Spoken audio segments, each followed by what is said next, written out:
I thank all my friends from the banking sector who supported state government initiative. This will increase investors' confidence. We not only invite investment but also facilitate credit investment. This is what the new initiative we have taken. I foresee the new model of economic development and resurgence taking place. I see Gujarat taking India into the 21st century as a super economic power. Gujarat has become a global player. Very responsible way. I would like to repeat, Gujarat has become a global player. This summit has proved, ladies and gentlemen, this summit has proved that Gujarat has a strong fundamentals. Gujarat has a cross threshold point. Whether it is a manufacturing, agriculture or a service sector, Gujarat is capable of converting adversities into the opportunity. Gujarat lowers the cost and minimize your risk and enhance efficiency. And this is what I said yesterday, raise. Today, Anil gave another word to raise, and particularly he gave a lot of credit to me. Thankful to Anil. Of course, he's my good friend. Sometimes he showers the flowers. Gujarat can produce world-class physical and social infrastructure. Gujarat have evolved a global platform for investors.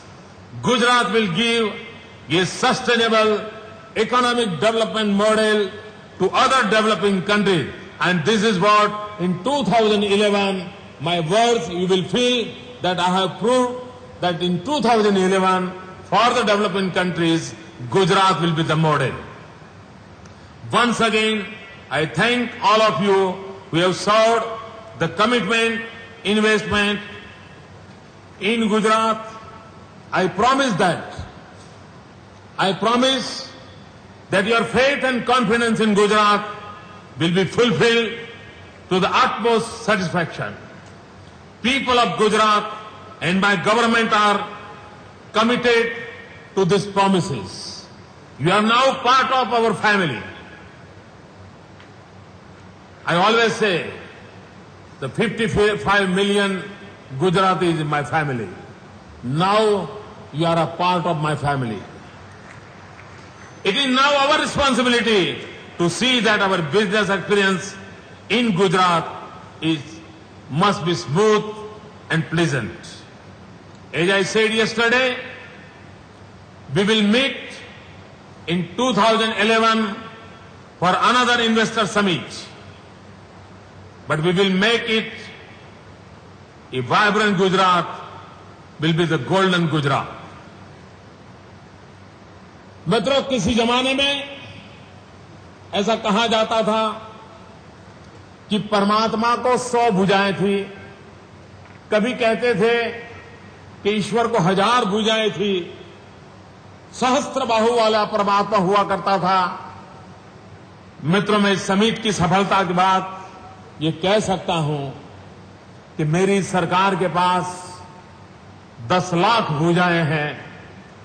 मेरे सभी सरकार के मेरे कर्मयोगी, मेरे कर्मचारी मित्र, chief secretary से लेकर के चपरासी तक की मेरी टोली, ये 10 लाख बाहु है, 10 लाख भुजाओं वाली सरकार है। ईश्वर के पास सहस्त्र बाहु होंगे, इस सरकार के पास 10 लाख बाहु हैं। उन 10 लाख बाहुओं का परिश्रम है, उन 10 लाख भुजाओं का पुरुषार्थ है। ये मेरे साथियों ने दिन रात काम किया है। मैं आज देख रहा था, मेरे कई आईएएस अफसर घंटों तक सेमिनार में लगातार कमेंट्री दे रहे थे। शायद वो आईएएस अफसर बने होंगे तब उन्होंने सोचा भी नहीं होगा कि ये भी काम उनको करना पड़ेगा। और आज वे कर रहे थे।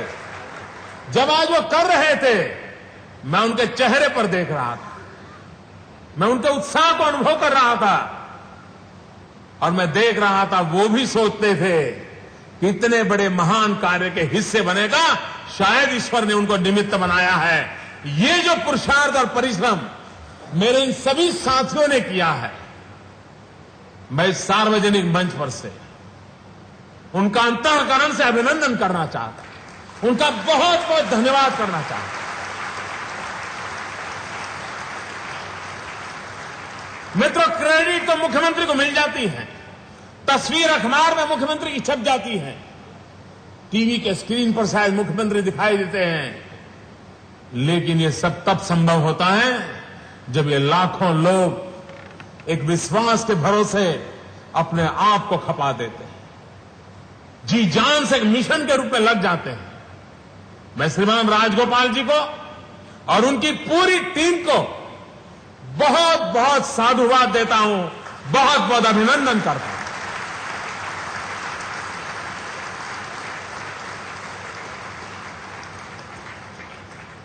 मैं एक क्षमा याचना भी करना चाहता हूं।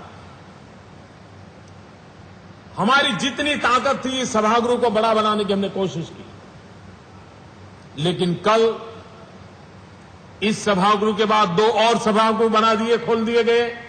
वहां वीडियो के माध्यम से स्क्रीन पर कार्यक्रम दिखाने का प्रयास किया गया, उसके बाद भी जगह कम पड़ गई, क्योंकि हमने 20,000 डेलीगेट की कल्पना नहीं की थी।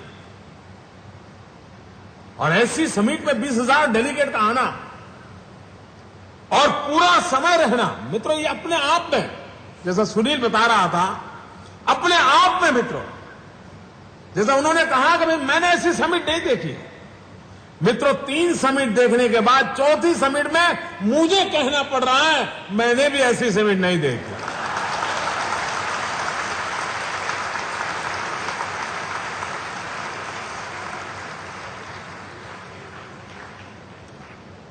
मित्रों, जापान पार्टनर कंट्री के रूप में हमारा आए और आप पहली बार देख सकते हैं। मित्रों, डेवलपिंग कंट्रीज की तो दोस्ती संभल है। क्या कभी किसी गरीब बेटी अमीर के घर में शादी हुई सुना है क्या? क्या कभी गरीब की बेटी अमीर के घर में गई तामझाम से? मित्रों, गुजरात एक डेवलपिंग कंट्री का छोटा सा हिस्सा और जापान दुनिया का सबसे डेवलप देश, उसका हमारा रिश्ता बनना अपने आप में एक बहुत बड़ी हिम्मत है। मित्रों, उस राज्य की इज्जत होती है तब होता है। इटली दुनिया का इतना बड़ा डेवलप कंट्री, प्रगति और विकास की दुनिया में नाम रखा है। यूरोप को पूरी तरह वो एक प्रकार से मोटिवेट करने वाली जगह है। आज इटली ने गुजरात के साथ 3 एमओयू किए। मित्रों, इटली गुजरात में डेवलपमेंट के मॉडल के लिए 3 एमओयू करे, ये अपने आप में मित्रों बदलते हुए मिजाज का परिचय करा रहा है। मित्रों, और इसी घटनाओं का एनालिसिस करके मैं कह सकता हूं कि 2015 मैं हिंदुस्तान को सुपर इकोनॉमिक पावर के रूप में देख सकता हूं। उसे देखने के लिए मेरे पास कारण है, कुछ बातें हैं जो बल देती हैं। मित्रों, सामान्य रूप से कभी कभी मैं हैरान होता हूं, कुछ हमारे मित्र चर्चा करते रहते हैं कितने एमओयू हुए, कितना रियलाइज हुआ, कितना इन्वेस्टमेंट हुआ। इस सवाल पूछने वालों को मैं पूछता हूं, यार तुम 10 लाख रुपए का घर बनाते हो, कितना साल जाता है? खुद के पैसे हैं, बीबी को पूछ लोगे तो ये निर्णय करना सुविधाजनक है, और किसी को पूछना नहीं होता है। और एक बार बीबी को जगह पसंद आ गई तो घर बन भी जाता है। मित्रों, 10 लाख का मकान बनाने के लिए आपको 3-3 साल चले जाते हैं। दोस्तों, 3-3 साल चले जाते हैं। यहां हजारों करोड़ रुपयों का इन्वेस्टमेंट होता है और ये धरती पसंद करके लगते हैं। मित्रों, इस बात को समझना होगा।